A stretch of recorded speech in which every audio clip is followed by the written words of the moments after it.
In this video, I'm going to be sharing my experience with 4 of these different 5K and 6K monitors.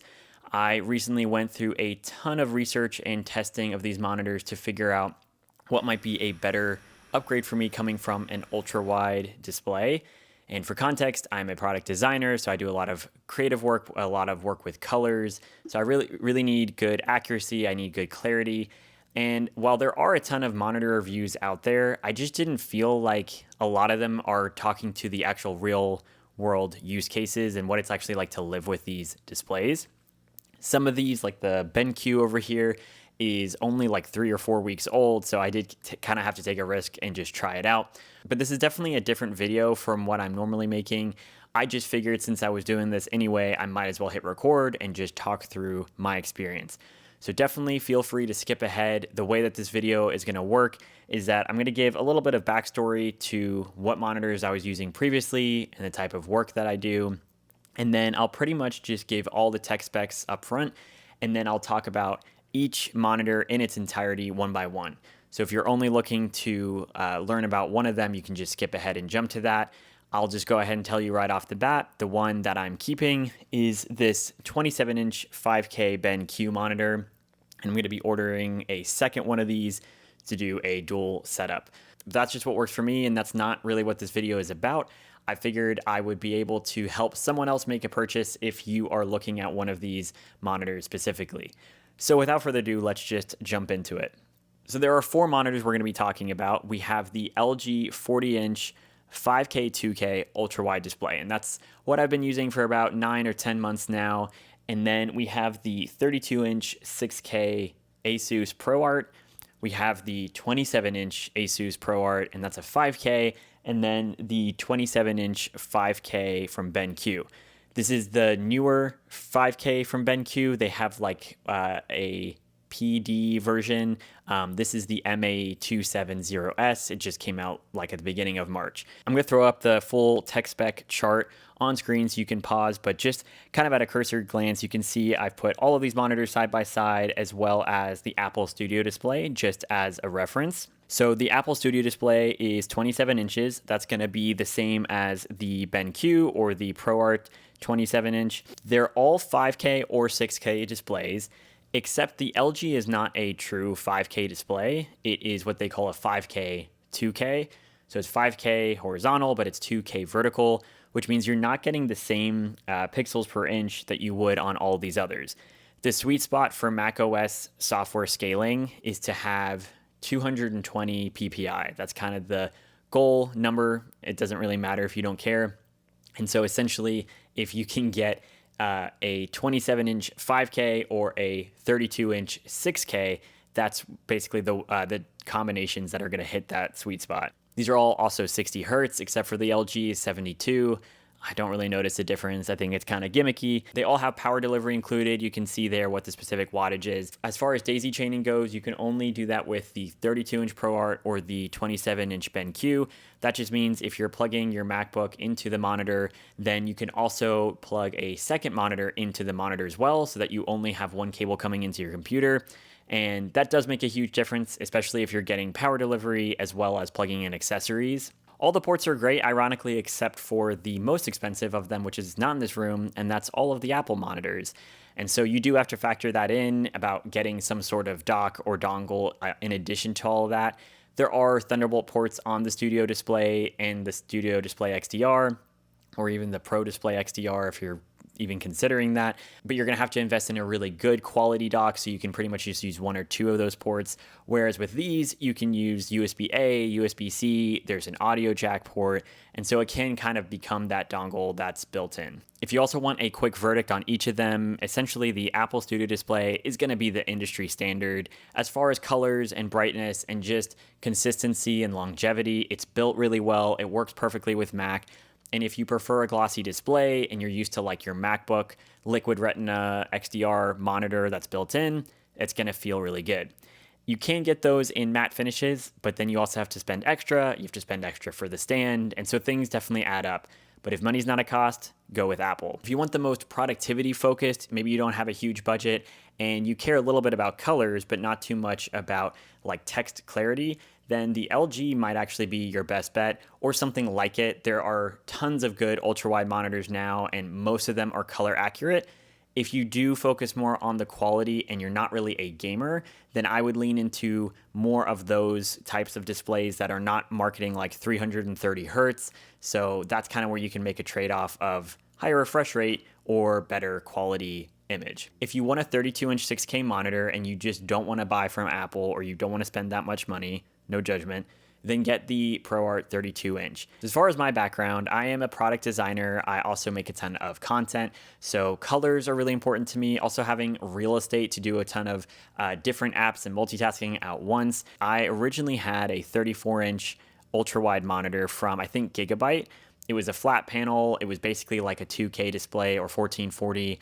I went from that and invested in my first big monitor, which was the Apple Studio Display when it came out. I had that for about 3 years. It is still to this day the best monitor I ever had. The reason I sold it a little less than a year ago is because I just felt like I didn't have enough space. At the time, there were not a ton of 5K and 6K monitors on the market like there are today, so it's a much better time to be buying one of these. But back then, my options were pretty much to sell the studio display and get another monitor, or to buy a second studio display, which I just didn't have the budget for. So I ended up trading the studio display in for this LG. I used that ultra wide for about 9 or 10 months. And now I'm having the opposite problem, where I had the real estate, but now that I'm doing even more color work and really staring at my monitor for long periods of time, I just really wanted that high definition retina look while I was working. Now, I've been able to research a ton of monitors over the last couple weeks, and I felt like these were the best options I landed on, except for one that honestly I just didn't want to take the risk on, and that is the Koicon 27 or the 32-inch 5K and 6K monitors. Koicon is a Chinese manufacturer that essentially kind of took the LG ultra-fine displays and started to make glossy versions like you would see on the 5K iMac back in 2017 that was discontinued. So essentially they're just repackaging that in a very Apple-esque aesthetic. Now there's a lot of mixed reviews on how good the quality is. Some people have gotten some really poor quality monitors. There's some production issues, paying for tariffs because it's usually coming from another country for most people. And I just did not want to take the risk on what I was seeing. So I went with trusted brands like ASUS, BenQ, and LG. Kicking things off with the LG Ultra Wide, the good is that there's a ton of horizontal room. It's great for multitasking. The 1/3, 2/3 split, where I had kind of a secondary notes app or whatever on the left, and then my primary canvas, whether it be Figma or Cursor or my browser on the right, was a really good workflow for me. And I talked more about that on my tech channel here if you want to check it out. The colors are pretty good, but it is a pretty dim display. I think the actual brightness is something like 350 or 400 nits. And coming from honestly like a MacBook, or especially coming from the studio display, it's a noticeable step down. I cranked the brightness up to around 80, and that was the most I was willing to go without actually just sacrificing some of the quality and range of colors. I felt like that was the closest I could get to matching the MacBook that I had. But honestly, you have to run the MacBook, which has an incredible display, at something like 50 or 60% brightness, just so that they look the same when they're side by side. Like I said, over time, I just realized I cannot accept less than Retina. I've tried it. I gave it my best shot. So that was my first main gripe. But the second thing is that being able to share my entire screen is something that is a big perk for me. But most of my coworkers don't have ultra-wide monitors. And even if they do, they'd have to basically be full screen for me to share my full screen and not have to keep switching.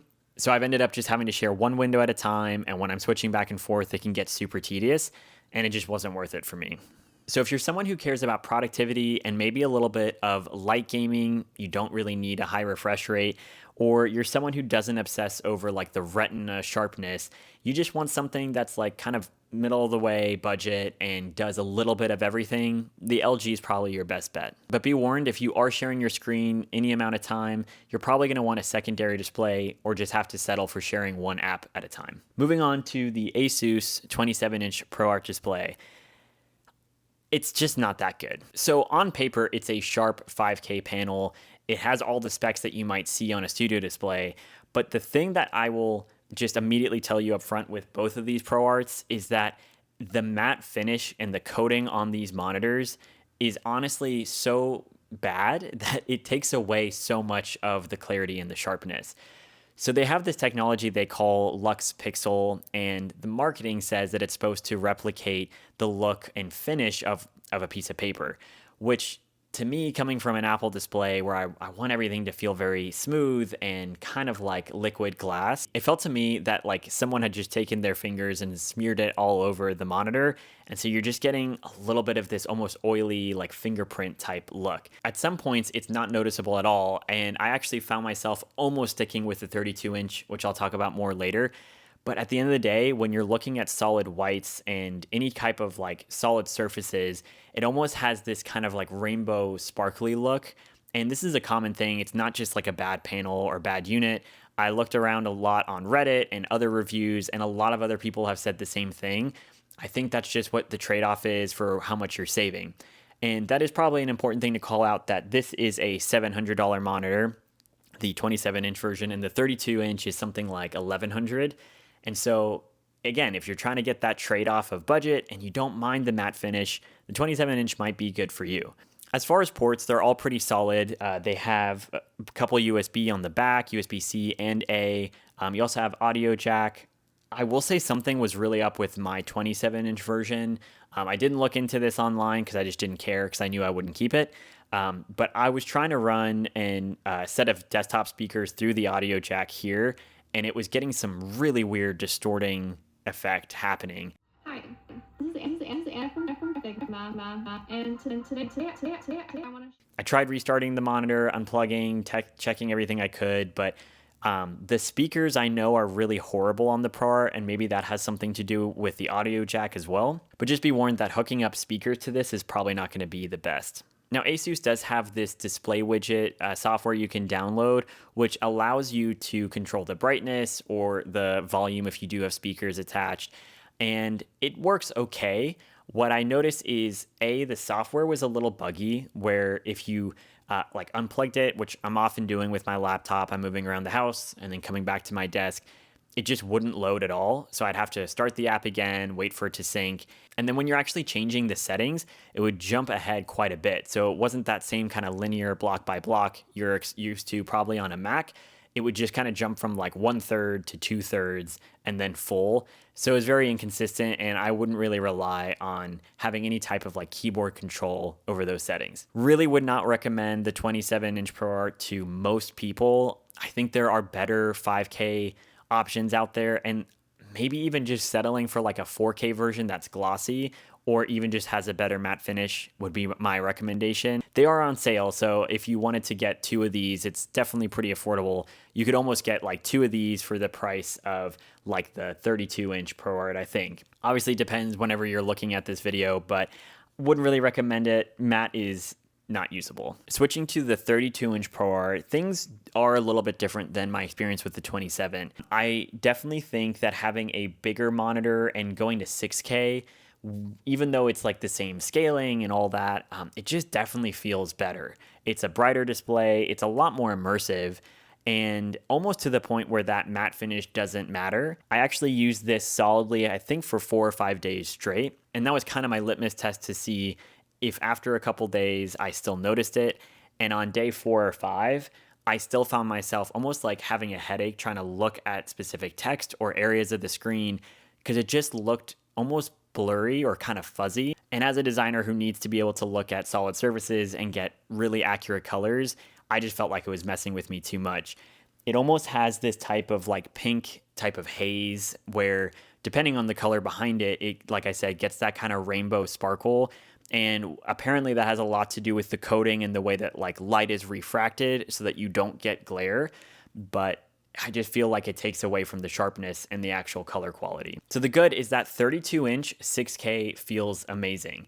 I wish I could have kept this monitor, and I even hooked it up again before recording this video and just played around with it for another hour, and I couldn't look away from the grain. I just can't move past it. But more real estate than a 27-inch and a lot more real estate than you might think. But what's interesting about the 32 is you get so much more height than I've ever had. I've only ever really had the 27-inch or an ultra wide, which is basically like 227 or 27 and a half added on top of it. But having that vertical height and something about the lack of glare actually was really nice for in terms of kind of the contrast, but also just in terms of like uniformity. Generally, you're going to get better contrast on a glossy display. I do have a huge window here in the office, and being able to just look at this from any angle and it be consistent was actually a huge plus to me. So maybe if you do have a ton of harsh studio light and you can kind of look past the grain, this could be a really good option for you. So I'd recommend this to someone who values size and resolution above all else.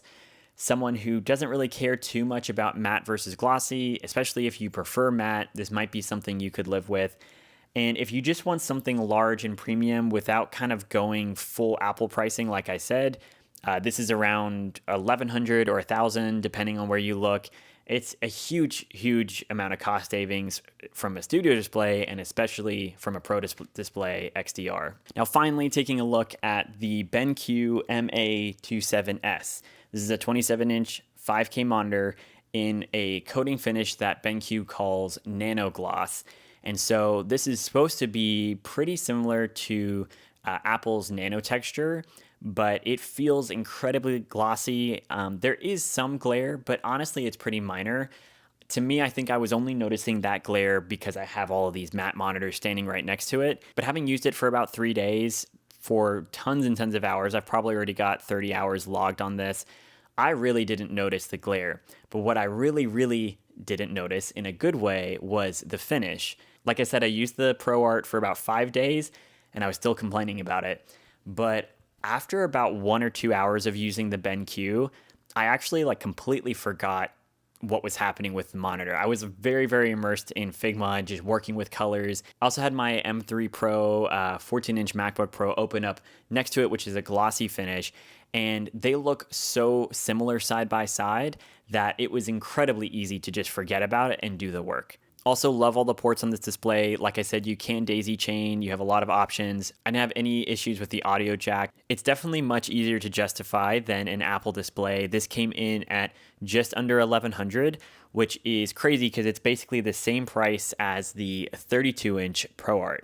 So again, it really comes down to your trade-offs when you're comparing some of these monitors. Now the downside is obviously that it's 27 inches. I thought that I could live with just one of them coming from the ultra wide. It's quite an adjustment. And so that's why I think I'm going to end up getting two 27s. The glossy finish was the main reason I got it, and it did not disappoint at all. The colors look absolutely incredible. This is marketed to be incredibly similar to the MacBook monitors. So when you go to their settings panel, they have a ton of different profiles, but one of them is an MBook color setting, which they say is meant to automatically sync to whatever MacBook you plug in. But from my perspective, I plugged it in, it said it was in sync, and pulling them up side by side, I could hardly tell the difference in terms of colors. I will say when I first plugged it in, I thought I was noticing a very subtle vignetting, like maybe 5 to 7% darker in the corners. And it could have been the specific profile I was on before I switched to MBook, but they do also have this uniformity toggle, which they say is supposed to give up a little bit of color accuracy to get an even brightness across the monitor. I personally felt like it made a difference, but again, once I got into it, whether that setting was on or off, I didn't really seem to notice the vignetting as much. One thing I will say about all of these monitors, except the ultra wide, is they have a pretty small profile for what they are. They all have built-in power supplies, which means that you're not getting like a chunky brick, attached to the cable. It's all just one kettle cord plug that you're putting in. And for driving 5K and even 6K resolution, I was really impressed at the small footprint. It could just be that I'm coming from the LG, which is just a beast of a display, wide, but also just super deep. So I would say if you're pretty aesthetic conscious or you may not have a ton of space on your desk, that might be something to consider. So in conclusion, the biggest takeaway I had from this little journey was that the perfect Mac monitor basically doesn't exist right now. Unless you want to spend an insane amount of money, you basically have to figure out which trade-off you can live with. What I really like is 32 inches, 6K, glossy, Mac friendly, and something that is reasonably priced.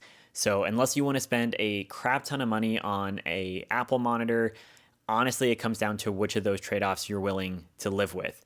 For me, I was willing to give up a 6K and 32-inch combo for the sake of really good colors, really crisp display, and then just doubling that. And I think that is going to be the perfect workflow for me. But if you're someone who's never on Zoom calls and doesn't really care too much about the best of each of those, then the LG might be the best. If you work in a really bright environment like an office or you have a ton of studio lights, you want to avoid any type of reflection, and you just care about accurate colors, either of the ProArt displays are going to work for you. I would still recommend going for the 32-inch. I can't really explain it. It just looks better overall than the 27 in pretty much every single way. But if the grain is going to get to you and you are an Apple nerd who has an iPhone or an iPad and a MacBook and you're switching between those displays and that's what you're used to, in this room, the best option I can recommend is the BenQ. If you have the money, go for the Apple monitors. You will not be disappointed. If you're willing to take the risk, you could look into the Koicon 27 or 32-inch monitors. I have heard great things, but as for me, I wanted to upgrade today, and this is the best solution that works for me. But hopefully this was helpful to someone out there. If not, it's been a fun little journey to document all the weird little quirks of these monitors. I rarely do videos like this. This is kind of like the first time I've ever done such an in-depth like tech product review. It's not really what this channel is about, but hopefully it helps someone. And if you have any type of questions that maybe I didn't answer, feel free to shoot me a DM on any of my socials. I really would be happy to help because I have done so much research and I know how hard it is to find a good monitor. If you're any type of creative, like a designer, video editor, or whatever it might be, I'm happy to answer questions. Thanks for watching if you made it this far, and I'll see you in the next one.